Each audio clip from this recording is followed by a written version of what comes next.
అందరికీ నమస్కారం. Welcome to Geethasri kitchen. ఈరోజు ఈ వీడియోలో నేను మీకు గ్యాస్ వెలిగించకుండా, అలాగే నూనె, పంచదారతో పని లేకుండా ఓ స్వీట్ చేసి చూపించబోతున్నానండి. ఏదైనా స్వీట్ తినాలి అనిపించినప్పుడు 5 నిమిషాల్లో ఇలా సింపుల్‌గా ప్రిపేర్ చేసుకోండి. టేస్ట్ చాలా బావుంటుందండి.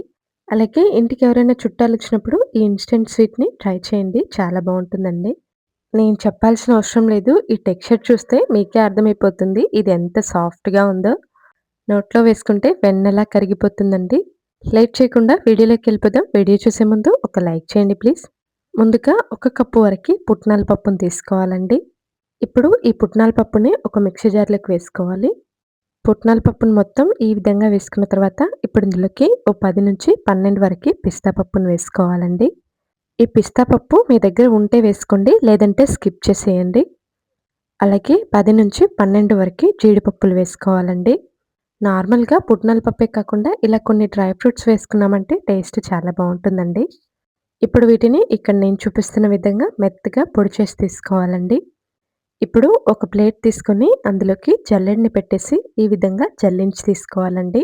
మనకి స్వీట్ అనేది సాఫ్ట్‌గా ఉండాలంటే ఈ విధంగా జల్లించి తీసుకోవాలి. చూడండి ఈ విధంగా ఏవైనా పలుకులుంటే తీసి పక్కన పెట్టేయండి. ఈ పిండిని పక్కన పెట్టేసుకోవాలి.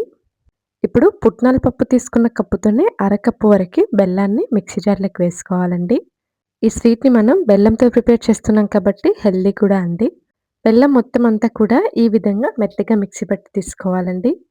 ఇప్పుడు ఈ బెల్లాన్ని మొత్తం మనం ముందుగా జల్లించి పక్కన పెట్టుకున్న పిండిలోకి వేసుకోవాలి.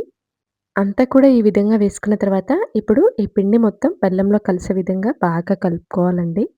ఇక్కడ నేను పిండిని జల్లించుకోవాలని చెప్పేసి ఇలా సెపరేట్‌గా వేసుకుంటున్నానండి. మీరు కావాలి అనుకుంటే ఈ బెల్లాన్ని పుట్నాల పప్పుతో పాటే వేసి కూడా మిక్సీ పట్టి తీసుకోవచ్చు. ఇక నేను పూర్తిగా కలిసిన తర్వాత తీసి చూపిస్తున్నాను చూడండి. ఈ విధంగా మొత్తం అంతా కూడా బాగా కలుపుకోవాలండి.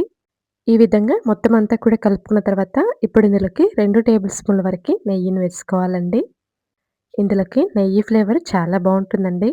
ఇప్పుడు ఈ నెయ్యి మొత్తం పిండిలో కలిసే విధంగా బాగా కలుపుకోవాలండి. ఈలోపు నాదొక చిన్న రిక్వెస్ట్ అండి. మన ఛానల్‌ని ఎవరైనా ఫస్ట్ టైమ్ చూస్తుంటే ప్లీజ్ అండి సబ్స్క్రైబ్ చేసుకోండి. అలాగే మన ఛానల్‌లో చాలా మంచి మంచి హెల్తీ రెసిపీస్ ఉన్నాయి. ఒకసారి చూడండి. మొత్తం అంతా కూడా ఈ విధంగా చక్కగా కలిసేలాగా కలుపుకోవాలండి. ఇక్కడ నేను పూర్తిగా కలిపిన తర్వాత తీసి చూపిస్తున్నాను చూడండి. ఈ విధంగా కలుపుకోవాలి. ఇప్పుడు ఇందులోకి 2-3 టేబుల్ స్పూన్ల వరకి కాచి చల్లార్చిన పాలు తీసుకోవాలండి. ఈ పాలను మొత్తం ఒకేసారి కాకుండా ఈ విధంగా కొన్ని కొన్నిగా వేసుకుంటూ పిండిని బాగా కలుపుకోవాలి.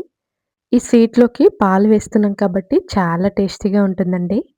పాలు మొత్తం ఒకేసారి కాకుండా ఈ విధంగా కొన్ని కొన్నిగా వేసుకుంటూ పిండిని చక్కగా కలిపి తీసుకోవాలి. ఇక్కడ నేను పూర్తిగా కలిపిన తర్వాత తీసి చూపిస్తున్నాను చూడండి. మనం దీన్ని ఇన్‌స్టంట్‌గా ప్రిపేర్ చేస్తున్నాం కాబట్టి మరీ గట్టిగా కాకుండా ఈ విధంగా ఉంటే సరిపోతుందండి. ఇప్పుడు చేతికి కాస్త నెయ్యిని తీసుకొని ఈ విధంగా కాస్త పిండిని తీసుకొని లడ్డూలాగా చుట్టేసుకోవాలండి. ఇక్కడ నేను కాస్త పెద్ద సైజులో ప్రిపేర్ చేస్తున్నానండి. మీరు కావాలనుకుంటే చిన్న చిన్న లడ్డూల్లాగా కూడా ప్రిపేర్ చేసుకోవచ్చు. చూడండి ఎంత చక్కగా ఉందో. చూస్తుంటే నోరూరిపోతుంది కదా! ఒకసారి ట్రై చేసి మీకెలా వచ్చిందో తప్పకుండా కామెంట్ చేయండి. అలాగే ఈ వీడియో మీకు నచ్చితే మీ ఫ్రెండ్స్ అండ్ రిలేటివ్స్‌కి ఈ వీడియోని షేర్ చేయండి. మళ్ళీ ఒక మంచి వీడియోతో మీ ముందుకొస్తానండి. థాంక్స్ ఫర్ వాచింగ్ అండి.